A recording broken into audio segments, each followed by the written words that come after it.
story you are about to hear is true. Only the names have been changed to protect the innocent. Fatima Cigarettes, best of all long cigarettes, brings you Dragnet.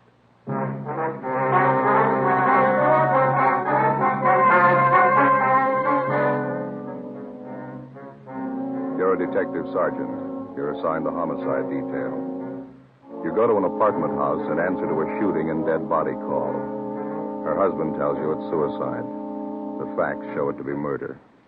Your job? Find out. You'll be amazed when you compare Fatima with other long cigarettes. You'll find they now cost the same. But in Fatima, the difference is quality. You see, Fatima is the quality king-size cigarette because it contains the finest domestic and Turkish tobaccos superbly blended. And Fatima is extra mild, with a much different, much better flavor and aroma than any other long cigarette. So compare Fatima yourself. Fatimas now cost the same as other long cigarettes, but your first puff will tell you... Ah, that's different. Yes, in Fatima, the difference is quality. Ask your dealer for Fatima, the quality king-size cigarette. Best of all long cigarettes. Start enjoying Fatima tomorrow.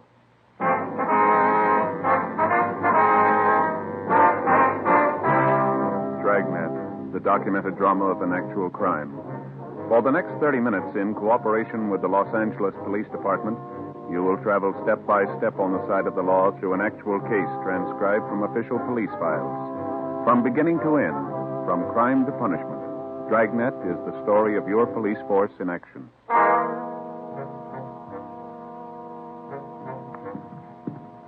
It was Sunday, March 9th. It was windy in Los Angeles. We were working the day watch out of homicide detail. My partner's Ben Romero. The boss is Thad Brown, chief of detectives. My name's Friday.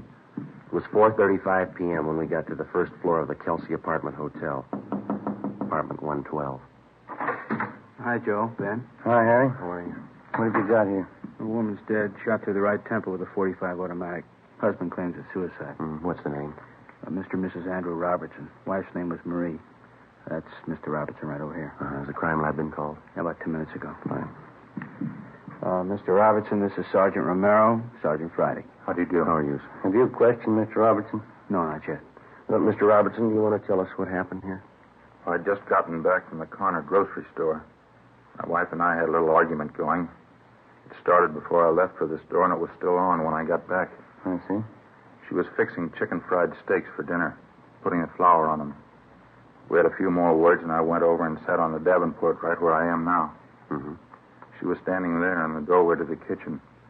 She said something that set me off, and I guess I got pretty mad and said a few things.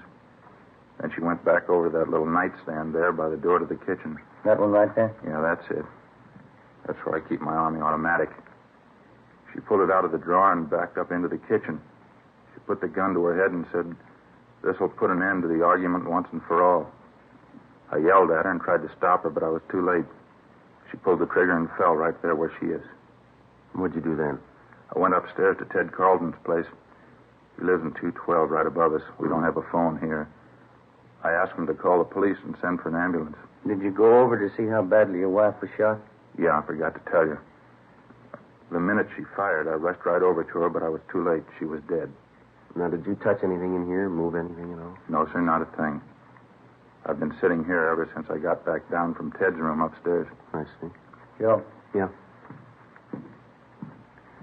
Empty cartridge casing here on the floor. Yeah. When Jones gets here, we'll measure the distance out. Just a minute. We can put this saucer over till the crime lab gets here. All right. Riley. All right. Crime lab's here, Friday. Lee Jones. Oh, hi, Lee. Hello, Joe. Ben? Hi, Lee. Fremont, would you mind taking Mr. Robertson downtown? We'll be right down as soon as we finish up here. Right, Joe. See you later. Thanks a lot, Harry. Let's go. What do we got here? Shot through the right temple. Husband claimed suicide. Mm-hmm. What's under the saucer? Empty casing. Looks like she was flouring meat, huh? That's what the husband says, yeah. It's probably what that is in the barrel of the automatic there. Yeah, we noticed that. Wastebasket's sure full, isn't it? Yeah. Light tempo, huh? 45 automatic. Yeah. If she shot herself in the kitchen, how do you figure the empty casing got out there in the living room? Position of the body doesn't warrant that. That'll be Ed McGill, the photographer. Come in. Friday? Go in. Hi, Ed. Well, what you want to shoot? Why don't you get an overall of the room first and grab one in the kitchen there? All right.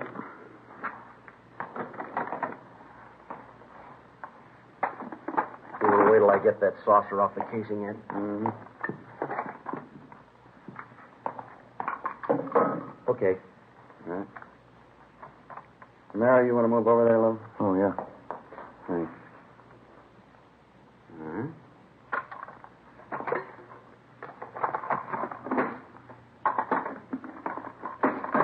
Now, you want the kitchen? Right from where you are now is good. We can get out of your way here.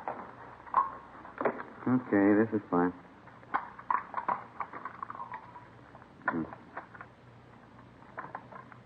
Mm-hmm. Now, right over the body. Better get that chair to stand up. Oh, yeah, here you are.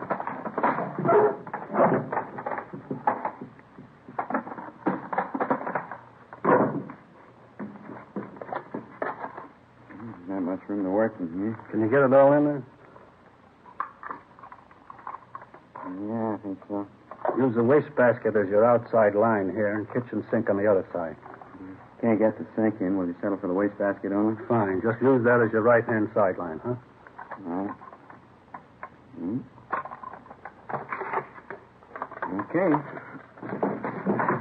So while you fellas finish up in here, we're going to run upstairs a minute late. Okay, Joe. Come on back.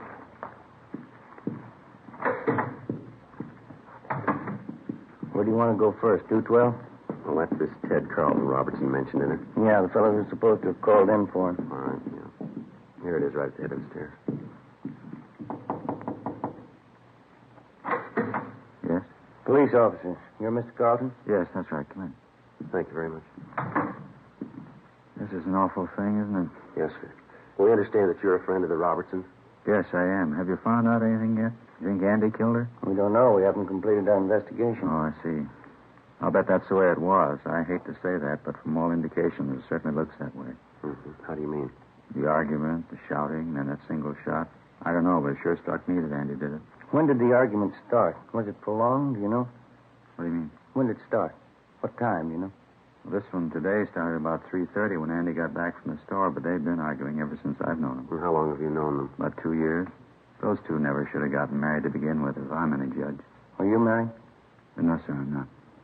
Wonder if you could tell us, did Mrs. Robertson ever say anything that would lead you to believe that she was in fear of her life?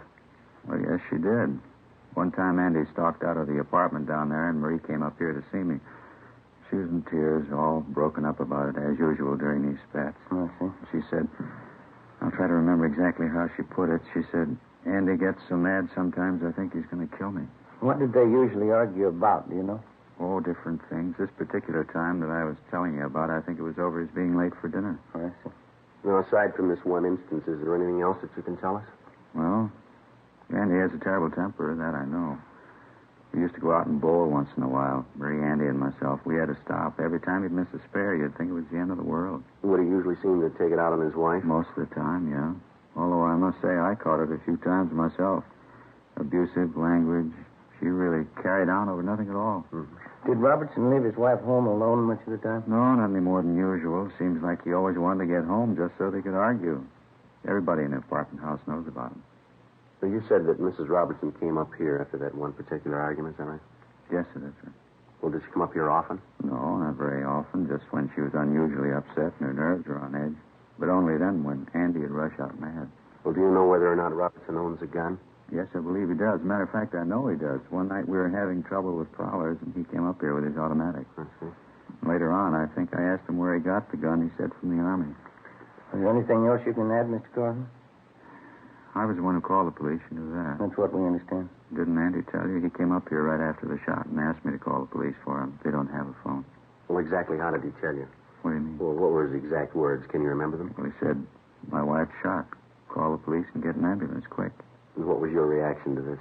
I'd heard the shot, so I wasn't too surprised. But when Andy came running up here, I knew before he said a word. You could tell just to look at him. You could tell what?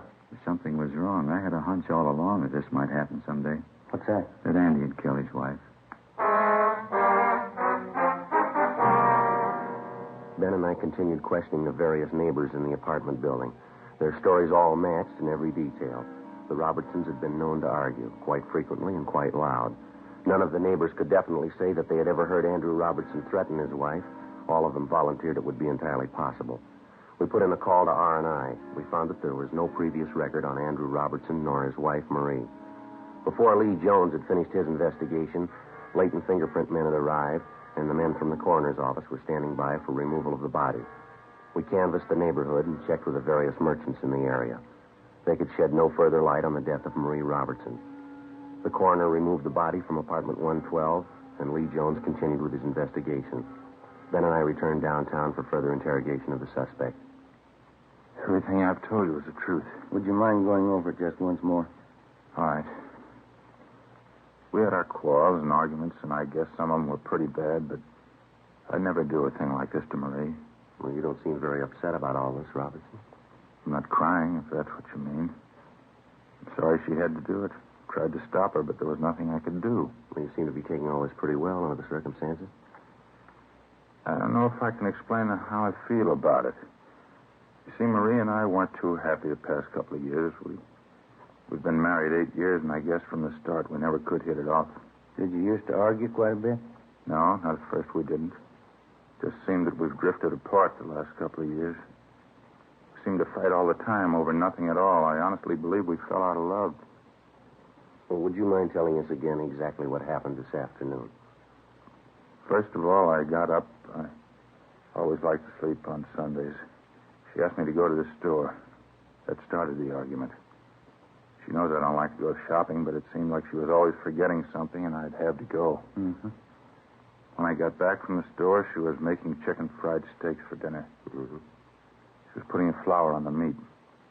We argued back and forth for a minute, and then she stepped into the living room. I went over and sat on the Davenport. All right, go on. We had a few more words, and she went over to the small nightstand by the kitchen door and took out my Army automatic that I kept in there. She backed up into the kitchen and pointed the gun at her head. Here. She said this will end the argument once and for all. As I said, I was on the Davenport about 12 feet away from her. I yelled at her. What'd you say? I said, Marie, put that gun down. It's loaded. Before I could reach her, she pulled the trigger. Then what'd you do? I rushed over to her, but it was too late. She was dead. Mm-hmm. What happened then? We don't have a phone, so I rushed upstairs to the apartment right over us, Ted Carlton's. I asked him to phone for the police and the ambulance. Did you tell Carlton about your wife? Yes, I did. I told him she'd been shot. Then where'd you go? So, just like I told you, out to the apartment, I went back downstairs and waited in the living room for you people to get there. Did you go near your wife's body? No, I did not. Did you always keep that gun loaded? Yes, I did. I always kept it loaded and actuated. The shell in the chamber, but I kept the safety lock on. Marie knew how to operate the gun because I showed her for when I was out late. Mm-hmm. She wasn't strong enough to actuate it, but she could work the safety. Did your wife ever try to commit suicide before? Not to my knowledge. Mr. Robertson, you sure that everything you've told us is the truth? It's the absolute truth, every word of it. Well, sir, here's the way it looks to us. We think you killed your wife. I didn't. Let us lay out a few things for you. We talked to your friends and neighbors in the apartment house. We have people who will testify to the fact that your wife was afraid that you might kill her. She told one man that. It isn't true. I don't know what she may have told somebody, but I didn't kill her. It's a known fact throughout the entire apartment building that you and your wife had violent quarrels. The kind of arguments from all reports that could easily lead to something like this. I told you we argued, but I didn't kill Marie.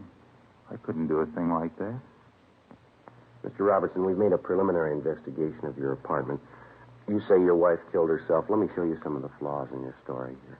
All I can say is what I've told you is the truth. I didn't kill her. Now, you told us that your wife went to the nightstand and got the gun. That's right.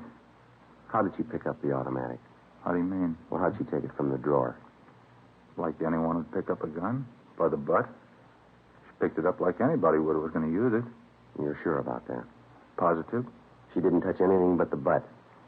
Well, she had part of her hand on the trigger. Well, we know that, but she didn't touch any other part of the weapon.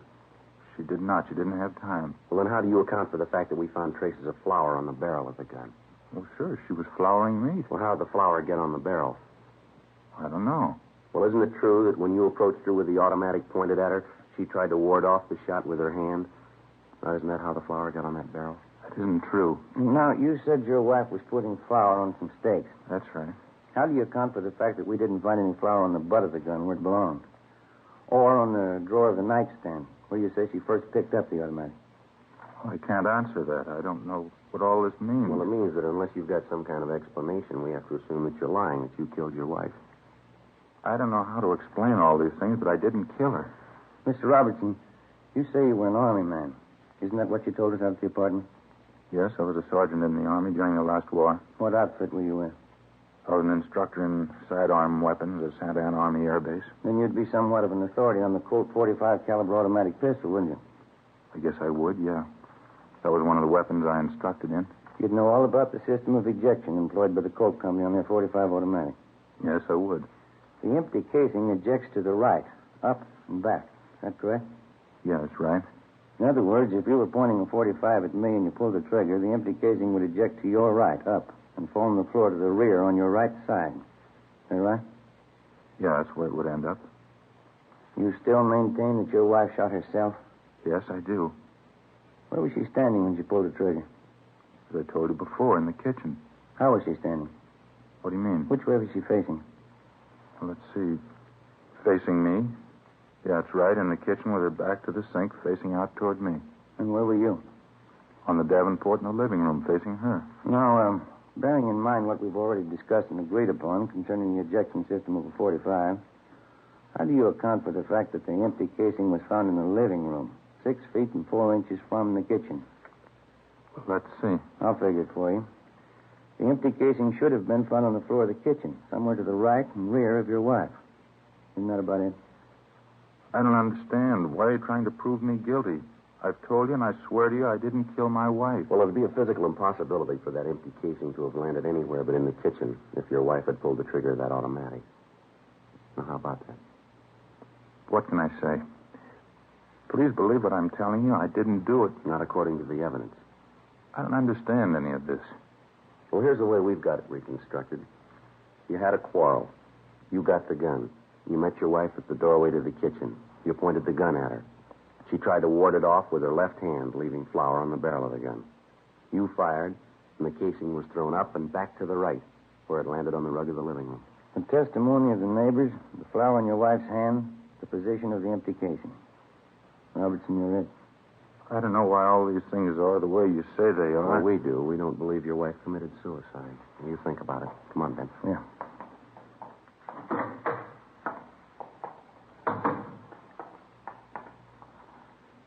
Well, what do you think? Evidence we've got so far has got him tabbed. Yeah. With all that proof, he still refuses to cop out. Something doesn't jibe. Maybe we can find out why.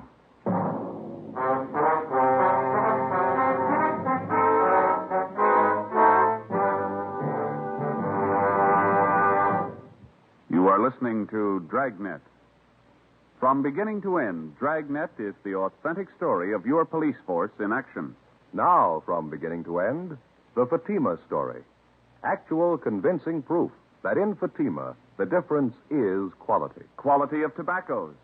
The finest domestic and Turkish varieties, extra mild and superbly blended to give you a much different, much better flavor and aroma. Quality of manufacture. Smooth, round, perfect cigarettes, rolled in the finest paper money can buy.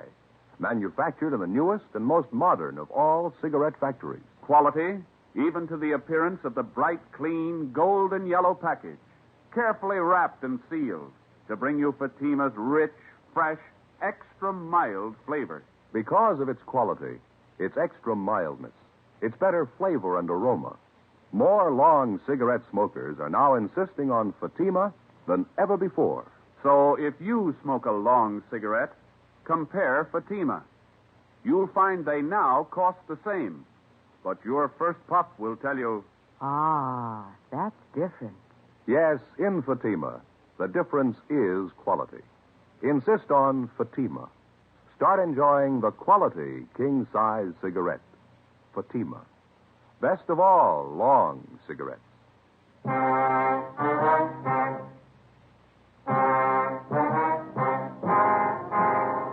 We had Gene Bechtel take Andrew Robertson's statement. We had his testimony that his wife had committed suicide, a fact that he couldn't prove and that we could disprove. We had before us the final investigation. All evidence was taken to the crime lab for analysis. The photographs taken at the scene were developed and brought in for careful checking. In accordance with Robertson's story, both he and his deceased wife were given paraffin tests to determine the presence of nitrates. Both of them were fingerprinted, and latent prints detail started to check them out. 2 teams of men were sent out to talk with the close relatives of the 2 people. Sunday, March 9th, 7 p.m. We got a call from Lieutenant Lee Jones that he had the final results of his investigation. We went over to the second floor of the Central Station crime lab. Got a couple of things for you. Okay. How'd you make out with Robertson? Well, he insists that it was suicide. What's your ID on it? Let me show you what we got. All right. Yeah, look at this. A picture of the 45 casing. That's right. Take a close look at it. Right here in particular. Yeah. You notice this one edge is a little crimped here? Yeah, ejector marks. No, here are your ejector marks up here, see? This crimping is something entirely different. What is it? You remember where you found this casing? 6 feet 4 inches into the living room. That's right. Well, we wondered how it could have been thrown that far by the ejector if the husband's story's true. The ejector didn't do that. I wondered, too. On closer inspection, I noticed this crimping. Mm-hmm. Let me show you how this casing got out there in the living room. Here's an identical .45 caliber cold empty casing. Yeah. We place it here on the floor on a piece of carpeting, the same thickness that was in their kitchen, linoleum. Mm-hmm. Now watch this. I'll step on it, hitting it from an angle. There's your answer to that. When the husband ran over to his wife's side, what did he say he did? Yeah, it's about the size of it. He stepped on the casing accidentally, and certainly not caring about it at that moment, it bounced out into the living room just like a tiddlywink. Now, here. You notice the casing now? The crimping? Check it against a photo. Looks exactly the same way. It matches. Mm-hmm. Did the flour in the barrel of the gun, it was flour, by the way, did it figure in for you fellas? Well, yeah, we figured the wife was trying to ward off the gun when he pointed it at her. Yeah, certainly the logical deduction. Let me show you how it really got on there. Here's that shot of the kitchen out there. Uh-huh. Yeah. Notice the wastebasket here? It's pretty full, isn't it? Yeah, we noticed that when we were out there. What you probably didn't notice is this. Now, here's a blow-up of just that section where the wastebasket was. Can you see what's on the top of the stuff in the basket there? Yeah, can you hold it over here, Lee? Little Yeah. lights in. Yeah, it looks like a flour sack. Is that what That's right, an empty flour sack. Now, figuring the position of the body in relation to that wastebasket, when she dropped the gun, it fell from her hand, striking the wastebasket, bouncing off, and landing on the floor where you found it. You said when she dropped the gun, you figured it was suicide? It's beginning to shape up that way, isn't it? There was no flour found on the butt of the gun. That part of the automatic didn't come in contact with the flour sack. Yeah, but at least she was flouring meat. It'd be... There were no traces of it on her right hand, on the palm, just on the back. In checking the clothing, we found streaks of flour where she could have wiped her hands clean before picking up the gun. Yeah, and out there we could only see the backs of her hand. The coroner checked that through, huh? It doesn't look like he killed her. There's more here. As you know, we ran paraffin tests on both the victim and Robertson. Yeah. Here's the results of the test. See.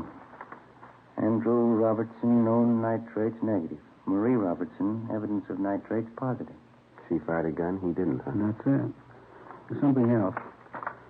Here's the report from latent prints. Smudges. One good thumbprint, right hand, belonging to Marie Robertson, indicating she was the last one to handle a weapon. Well, that's about it, Lee? No, that's more for you. Now, this shot was taken facing the east wall of the kitchen. Mm-hmm. That's the wall that would be on anyone's left, sitting on the davenport in the front room. That's right. Wouldn't be possible to see that wall from the davenport. No, it wouldn't, that's right. You can see the white X where we located the slut. Mm-hmm. Yeah. Relative to the position of the body, if she was standing, holding the gun at approximately a right angle to the side of her head, the bullet would come to rest approximately 4 inches below the crown of her head. Did it check out? The coroner says she was 5'4". The bullet was found at a height of 5 1/8, proving that she shot herself rather than anyone else doing it, judging from the inclination of the bullet. As you know, this is critical. Yeah. From what it's worth, the condition of the wound indicates that it was inflicted from extreme close range. Fair point when you consider that most people wouldn't submit to being shot from close range without a struggle or unless taken by surprise. Well, from all reports, we know she wasn't taken by surprise. Well, that's it, fellas. That's all we have. Well, thanks, Lee. Sure enough. Crime Lab, Jones. Yeah, right here. Just a minute. Either one of you. All right, Lee, I'll get it, huh? Thanks. Friday. Oh, hi, Harry. You did, huh? What's that? Mm-hmm. Yeah. Do you have the letter with you? It does, huh? Yeah? Yeah, right, Harry. Thank you very much. Bye. Harry Fremont. He just left Marie Robertson's mother. What'd she have to say? Well, Fremont says she gave him a letter. He's on his way in with it now. It was written by Marie Robertson. It says something about taking her own life. Her mother says that the husband couldn't have done it. Says the daughter's shown indication in the past of wanting to take her own life. Well, not about things, is it? Makes you feel kind of good, doesn't it? Yeah. Find a man clear of a charge instead of having to hang him up. Come on, Ben. Right. Where you headed? Back cross street. Wait till I get my coat. I'll go with you. What for? I want to see him, too, when you tell him.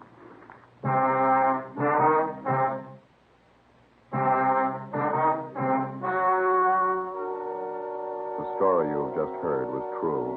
Only the names were changed to protect the innocent. On March 12th, the hearing was held in the office of the coroner, City and County of Los Angeles, State of California. In a moment, the results of that hearing. And now, here is our star, Jack Webb. Thank you. Friends, a great many listeners have written us saying that they first bought Fatimas because they liked our program. But they go on to say that after smoking their first pack, they agree with everything that we've said about them. That Fatimas are extra mild. That they do have a better flavor and aroma. Well, naturally, we're pleased when you get acquainted with Fatimas because all of us on Dragnet are convinced Fatima is the best of all long cigarettes. When you buy your first pack, I'm sure you'll agree. In Fatima, the difference is quality.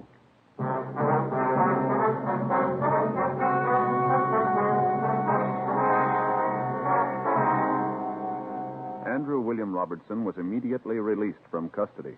A 510 form was made out, exonerating him from any complicity in the death of his wife. Ladies and gentlemen, Mr. James M. Fox, president of the Southern California chapter of the Mystery Writers of America. The Edgar Allan Poe Awards of the Mystery Writers of America are made each year for outstanding contributions in the field of mystery. This year, by a nationwide vote of 300 professional mystery writers, the radio award goes to Dragnet for consistent excellence in the use of the medium in the best traditions of our craft. The Mystery Writers of America are happy to present their Edgars, statuettes of Poe, to Dragnet's Jim Moser, who writes the scripts, and a duplicate statuette to Dragnet. Congratulations, Mr. Moser. Thank you, Mr. Fox.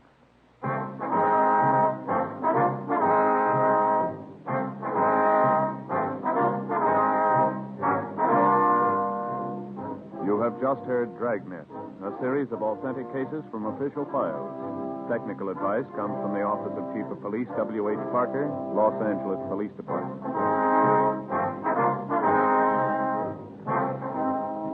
Fatima Cigarettes, best of all long cigarettes, has brought you Dragnet, portions transcribed from Los Angeles. Stay tuned for Counter Spy, next over many NBC stations.